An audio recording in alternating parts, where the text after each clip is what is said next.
Let's jump to this story real quick from The Verge. Nike just bought a virtual shoe company that makes NFTs and sneakers for the Metaverse. Now, why do I bring up Metaverse in this context? We're talking about finance and inflation and prices. My friends, hear me now. The Metaverse is going to happen. Maybe not Mark Zuckerberg's, but there will be a Metaverse. And it's already happening, apparently. A couple just got married in the Metaverse. Cryptocurrency will likely be the currency and tracking mechanism by which you own to whatever extent you can own a digital piece of property. Now, when they say you'll own nothing and you'll be happy in that World Economic Forum video or that article, they're talking about physical objects. But I genuinely believe the singularity will happen. I believe that Bitcoin is going to be a currency for this new digital world. NFTs are going to be how you own unique objects in this new virtual reality. And this is where everyone is being pushed towards. With the collapse of the U.S. economy and the crisis we're seeing, more and more people are being told, why don't you get cryptocurrencies? I mean, we advocate for the stuff. We don't tell you any advice, but I'm a big advocate for it. But let's be real. A universal, a global, digital, trackable monetary system. There's a lot of things bad about that idea. You'll be able to see who has how much money, publicly see how much money a person has, when they spend it, and where it goes. Now, of course, there's what Zcash and Monero, I believe, make it much, much more difficult. So other cryptos will emerge. But here's what I see with all of this. You're not going to get Mark Zuckerberg nuking other companies and stealing a name if he wasn't dead set on doing it. You wouldn't see Nike buying a company that makes virtual shoes. You wouldn't see this big push. While we're all discussing and debating things like January 6th and Antifa and street violence, I think the real push from the elites, what they really want, is to get everybody in some kind of metaverse, some kind of digital internet-based reality where they're more easily controlled, where they're less likely to pollute or fight. There'll be less conflict. Conflict will be digital, and it's going to be like that episode of Black Mirror. It's the inner universe we're heading towards, and this, I think, shows it's happening. So I've been talking about Bitcoin and cryptocurrencies for a very long time, and I remember interviewing Max Keiser back in the early 2010s when Bitcoin was first hitting the world stage, and I was like in London. And I was talking to Max, I was walking with him. I was like, how do we know that Bitcoin isn't the one world global government currency that they've been waiting to push onto everyone, where they could track, trace, and database everyone on a public ledger and know everything that everyone is doing?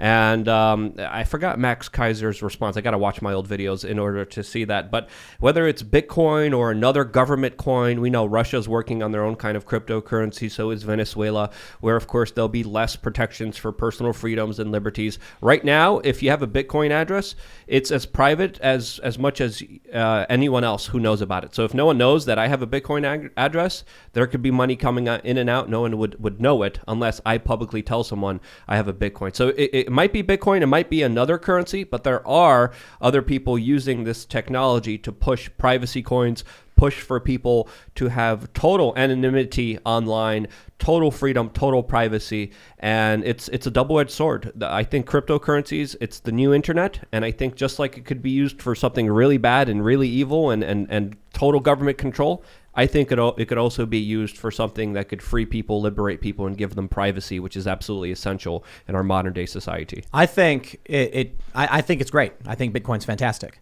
But I do think it's going to be an excellent tool, cryptocurrencies, the blockchain, in the upcoming metaverse, the digital world. So whether intentional or not, it's happening. Let's pull up this story real quick and we'll add to the conversation. Florida couple holds virtual wedding in the metaverse while simultaneously getting married in real life, complete with avatars that mimicked their exact moves for their online guests. It's not that crazy an idea.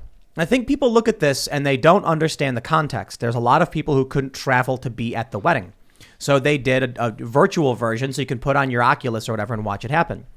I don't think virtual reality in the metaverse is all bad.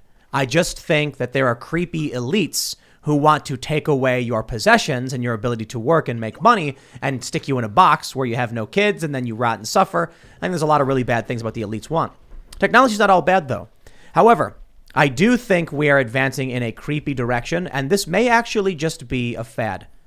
I do believe we are more likely to be heading into a metaverse singularity type of reality where we're brain chipped by Elon Musk in the next year. That's what he's saying. He's saying next year the chips are going to be available to put in people and do all this stuff. And I do think there's going to be a big push for this. But we also heard, 12 years ago or 14 years ago, that Verichip, people were going to be getting chips implanted in their hands. And that never really took off. Now, we did see in Sweden, people are getting the chips implanted in their skin, under their skin, that contains their COVID information. And they walk up to doors and they can scan it. But that's the same thing we saw 14 years ago. It just did not happen. People were not interested in it. Now, is that going to be the same thing with the metaverse? That it's this big fad, Mark Zuckerberg dumps all this money and effort into it, and then everyone says, yo, we don't want to do your stupid virtual reality thing? Or are we forced into it? But I would just quickly say that we don't have a microchip in our hand, but we have a phone in our hands almost everywhere we go. And some people say that the microchip was replaced by the phone, which essentially almost acts like the same thing. Another thing I would just want to quickly add before going to you, Ian, is that the metaverse is an excuse to put people into the smart grids in major cities and into the social credit scores. That's how I see it from a lot of the elitist perspectives on what they want to achieve with it. Sorry, Ian, go ahead. The difference, I think, between what were we talking about? Chipping your hand. Yeah, is that the body, people don't like inserting things inside themselves if they can help That's not true, Ian. Well, they don't. I don't. Most people would opt to put on the hat instead of inject the needle into their temple. Yeah. I know what you meant. I was just making an adult joke. Oh, Tim. I'm gonna have to. I didn't want to go there. I had a comment lined up, but I was like, okay. Whereas the body can reject things that you insert into it, Right. Whereas the metaverse is just more of like a spiritual, technological evolution. Bro, have you guys played with the Oculus? A little bit. Not yet. There's a game called Pirate Space Robot or something. Space Pirate Trainer. It's so good, dude. It's so good, man. It's crazy. So that was holding the Oculus or the VR back for a while, right? Was that the technology wasn't that good, and now it's good? You're saying it's been good for a few years. It's so wireless now? That's big. It's wireless. It uses IR tracking, and so to Ian's point, I think you're correct in that regard. There's Did you know that you can give yourself an additional sense? Yeah. Now, it's not, people say there's 5 senses or whatever. That's not true. Humans have way more than 5 senses. Like, people don't count a sense of balance, sense of temperature. But you can actually take neodymium magnets and implant them under your fingertips and then give yourself electroperception or electrosense. So what happens is the magnets will be in your finger. And I personally know people who have done this. And when you move your hand past a power cable in a wall, for instance, let's say there's a wall and you're trying to find out where the cable is. If you have an embedded neodymium magnet in your finger, you can feel the electric fields in your fingertips, giving yourself electrosense by doing this. The problem is the body rejects the magnet. After a certain amount of time, it breaks and your body pushes it out through your skin and it falls out. Yeah. I heard a lot of stories about dogs that were microchipped getting, infections and diseases and cancers near wherever they had the microchip injected. Those are some of the stories that I saw on the internet even just a few years ago. So it wouldn't surprise me if they transitioned from, let's inject it to let's just have it everywhere they go, including when they go poop. Then how is Elon Musk going to implant the computer chips? Did they figure this out? Have you seen the Neuralink stuff? The monkey, had to go to surgery. Very thin copper wires that make contact. So maybe that is too small to get rejected. Maybe it just sits. They thread them into the outer layer of the brain. They carve out a quarter-sized hole in the skull, and then they thread 1,000 tiny little fibers into the top layer of the brain, and then that gives the impulses. Ideally, they're going to evolve it so that they don't have to cut the skull open or insert anything. Some people are saying they're going to do it like teeth implants. Huh. That's another possibility. But some people even reject tooth implants. Some people can't have them because their body just says, no, I don't want it. And those will be the deplorables. Yeah. Well, all the people are going to be, synced up in society. And they're going to be part of the network. They're going to be like the Borg. And there's going to be people who are outside begging for scraps because they're not going to be able to work. I cannot bring myself to drill a hole in my head for this. Is that what it says? That looks like a hole. It's not a quarter size, maybe like a dime or smaller. Now, if I was paralyzed and this could help me walk, or if I was blind and it could help me see, it's another... We should look up the monkey because Elon Musk did this to the monkey that was using his brain chip to play a video game with the monkey's own mind. Would you take the chip? again, I guess if Ian was saying, like, if the calculation had changed, if I happened to be paralyzed or had some horrible disability that could be fixed with Neuralink, I think I would be very much willing to give it a shot. I mean, what do you have to lose if you're confined to a wheelchair and this company says that, hey, we might be able to make you walk? But that's the PR public excuse they're going to use for total domination and a track, trace, and database society where they're the tech overlords of our existence and we're the peon slaves. So on that note, I do have to say that as someone who requires kind of expensive medicine, I don't hate big pharma as much as some people. And as someone who may ultimately end up requiring something that'll keep me from being in a wheelchair, I have to say this stuff is kind of exciting. I'm not going to probably voluntarily sign up for Neuralink, but when they were researching some of these mRNA vaccines, they found some interesting new treatments for whatever it is that I have. And I was like, that's really neat. So you never know where there's going to be an advance. And I was going to say,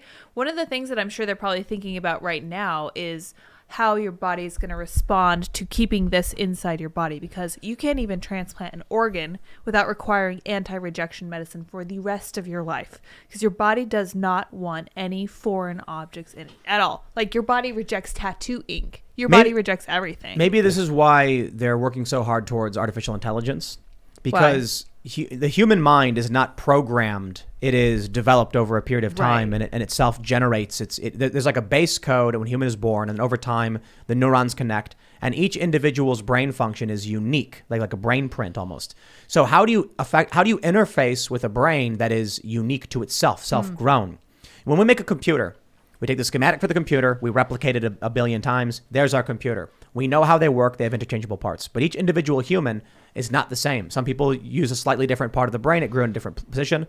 Artificial intelligence may be able to rapidly map out the key areas of the brain so it can interface very, very quickly. Yeah.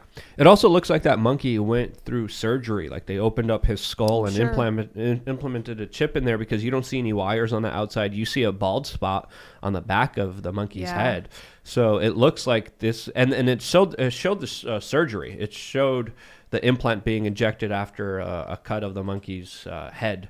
So check this out. In the beginning, you can see the monkey is using a joystick, and then I guess later on they get rid of the joystick. Yeah. Now it's just controlling it with his brain. Oh, that's crazy. What is he? Is he blowing on something or sucking on something? I think it's giving him food or something. Oh, okay. No, I don't know. Maybe we should just watch it and they'll tell us what he's doing. Yeah. And then Elon Musk is looking at human trials in 2022. Yeah, so next year he's looking at human beings being these monkeys, literally, testing out the brain chips. Here's what I want to know. You're going to be able to type with your thoughts. Yep. Like, you're just going to think a sentence and it's going to be on the page. That's right. But let me ask everybody, especially for you guys who are watching the show, because there's a lot of people who I think are absolutely craving and desiring this, begging for it, and there's probably a lot of people who won't admit it.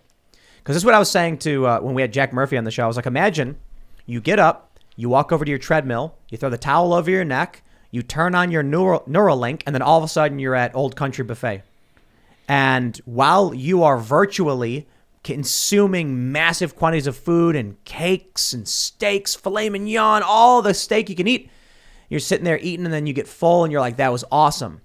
Take off the Neuralink and you're running on the treadmill, and you stop and you've been running for an hour. You're all sweaty and fit and exercise, and you weren't even in that, you weren't doing the chore of the exercise. Now, I think it's fair to point a lot of people like exercise, but some people don't. And so Jack was like, oh man, you're making it tempting or whatever.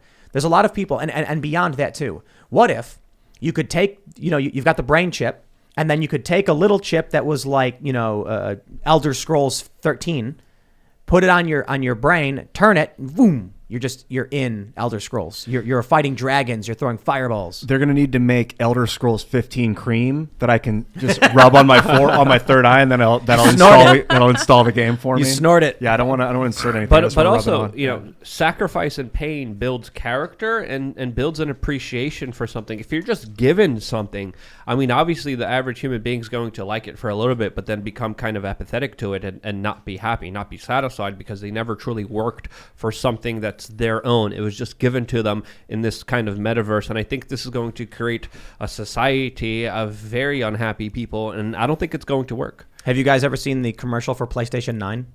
No. Do you guys want to see it? Let me play this video for you guys. Yeah.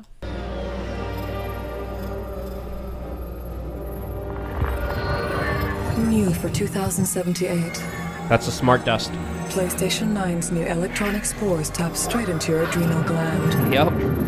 That is legit. PS9 has improved retinal scanning. A mind control system.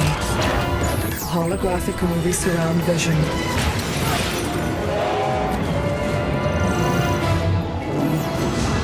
And telepathic personal music.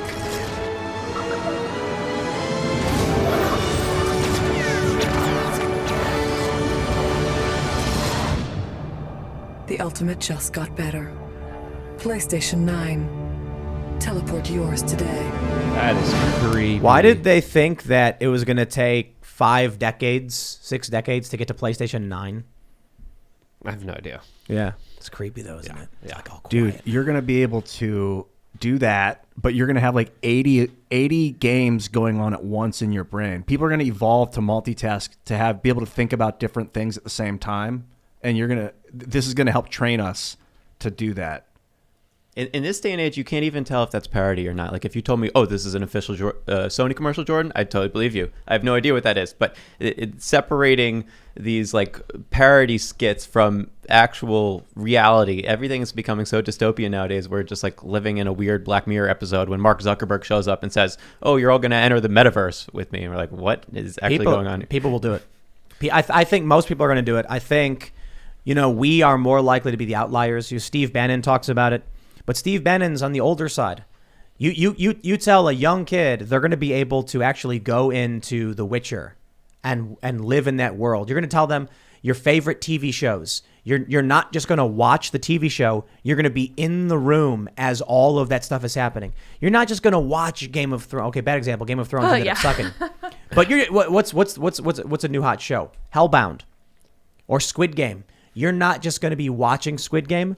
You're going to be in the games, running around as the stuff is going on. And get this, you could actually, they could make shows where you can sit and watch it happen, or you could stop things and then choose to interact with the characters. What if we're in the VR right now? What if we're in the metaverse as we're speaking right now? Then we're not doing it very well. I know, right? Let's level up and beat this. I think we're beat the doing main very quest. well. I mean, I just do side quests first. Okay. This is a side. We're still doing side quests. Okay. Side quests. What?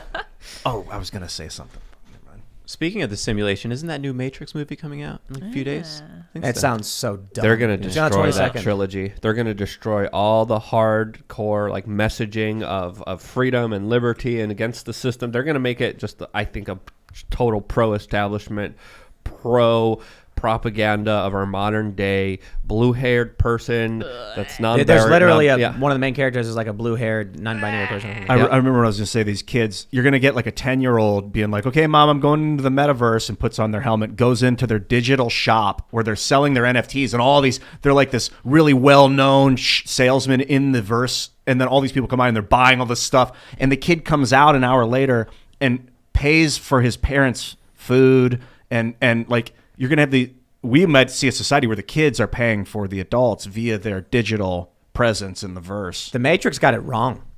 In the Matrix, they're like, humans were forced to be batteries for the machines. It should have actually been humans chose to be batteries for the machines. Because they got, it's like the Cypher character in the first Matrix. He's like eating steak, and he's like, I want to be back in the Matrix. But, I'll tell you one thing that's going to get crazy, too. A lot of what we're seeing about identity issues, where people want to be animals, where people want to be dragons or demon dolls or whatever. I mean, legit, we talked about the demon doll woman. She identifies as a demon doll, whatever that is. Yeah, they're gonna go in the metaverse, and they're gonna be that. So when that little kid goes into his metaverse to sell his NFTs, he's gonna be like a giant duck. And then someone's gonna walk in and be like, "Duck man, what up? Let me get some of those NFTs. I'll take that one and that one. Oh, those shoes are sick. I'm gonna put them on my avatar right now." And then he blinks and then Give me a quack. Give me a quack. And then the little kid who's the duck goes, "Rah." And then the kid comes out. He leaves the metaverse and he walks into the bathroom. And he looks in the mirror and just goes, and then he puts the metaverse back on and he's the duck again. So who's keeping the lights on while we're all in the metaverse? It's going to be done via smart contract. The government. The government's going to be taking care of everyone. Everyone's going to be on not only just the exactly. social credit score, but what was Andrew Yang talking about? a penance that the government's going to be giving you just to live. What did he call it? Oh, the like UBI? The UBI, yeah. A stipend? Yeah. Well, The propaganda was freedom dividend. exactly. dividend. How more Freedom. absurd and backwards could you get? That's Freedom a good question. inflation. Who is going to be running this thing? Is it going to be the corporation? The meat space. The corporation. Sounds like an Zuckerberg- 80s sci-fi movie. the government working with the corporations, hand in hand, in tandem with the intelligence agencies calling the shots, just like they do now. And the it'll be a same bunch of way that they people do now. on their Here's- own like unique metaverse, like their own private one that isn't tracked or something, and then they're all And they're going to be overseeing it. GMs. They're going to be moderators. They're going to be admins. You're going to be in the metaverse. And you're going to be like, hey, you guys want to come with me to, Duck Store to see the new Duck NFTs? And you're going to be walking. And then Mark Zuckerberg's going to be walking by. And you're going to go, oh, hey, look, it's Zuckerberg. And then he's just going to turn his head like a robot. And he's going to go, "Argh," and then he's going to, have just powers in the metaverse. He's going to delete your avatar and you're going to snap out and be like, no, I can't be a... People will work their whole lives to become admins. Like, I just want to be a GM. I just want to be a GM. And then they finally get it. They're 35 and they realize it's not all it's cracked up to be. The hours are long. Imagine being a moderator in the metaverse. Like someone's walking around in like a big open space yelling about flat earth or whatever. And then a moderator shows up and says, like you're being banned, and then snap, and the person's gone. That's RoboCop. Imagine if in reality people had these kinds of powers, that you could be standing in the middle of public square holding up a sign saying, the end is nigh, or end the Fed or something. And then a cop walks up and says, disturbing the peace, snap. And then you just don't exist anymore. Yeah, you could have a Ejected from metaverse where like one guy, you're there doing something, another guy comes up and is like, stop, and wants to destroy you in the metaverse, and he destroys you, but from your perspective, he explodes. And so you both win in your own experience I don't of the see reality. that as being possible if there's a centralized server, but I do think this is a really good argument for why there needs to be, if there is a metaverse, it has to be decentralized. And this would actually be a really cool thing if there was like one big centralized metaverse server and they've got moderators guarding the door and they're like, you can't come in, but you could go to any other server. People could host their own private servers. There'd be crazy servers. That'd be kind of crazy. I think the problem is all of this is predicated upon whether or not you're going to have a hole drilled into your head and a microchip implanted in your brain. Which you will. And you'll be living under the UBI and the social credit score, and there'll be smart dust flying around everywhere, making sure you're compliant with it, or else it'll be injected into your body and then have the turn-off switch for Have you heard about the smart dust? We've talked about it a little bit. That's what the PlayStation 9 commercial was all about. They Right. released But look, we have it right the here. nanoparticles. Yeah. It's been around for a while. Yep. Smart dust is a system of many tiny micro electromechanical systems, MEMS, such as sensors, robots, or devices that can detect, for example, light, temperature, vibration, magnetism, chemicals. They're used. They're usually operated on a computer network wirelessly, distributed over air to perform tasks. Blah blah blah. They're a few millimeters. They may be vulnerable to electromagnetic disablement, blah, blah, blah, blah, blah. You get the point. It's not, when you say smart dust, a lot of people think it's like tiny and you can't see it. It's like nanotech. For the most part, they're not saying that right now. They're saying it's very, very small sensors and computers that can be used for, tracking, manipulating things. Yeah, but the technology that's being developed along with the metaverse, I think, goes hand in hand with, again, what I said before, the smart grid, the social credit score, and I think it's going to be crucially implemented in a lot of the control grid systems that are already being put into place, that are being developed. Thanks for checking out this segment from the Timcast IRL podcast. If you want to watch live, you can check out this channel Monday through Friday at 8 p.m. And don't forget to smash that like button, subscribe to this channel, and if you want more unfiltered and uncensored content with all of these guests, go to timcast.com and become a member. All of these guests you know and love in exclusive segments on our website where we are unrestricted in what we talk about, so you'll definitely not want to miss it. Thanks for hanging out. We'll see you all next time.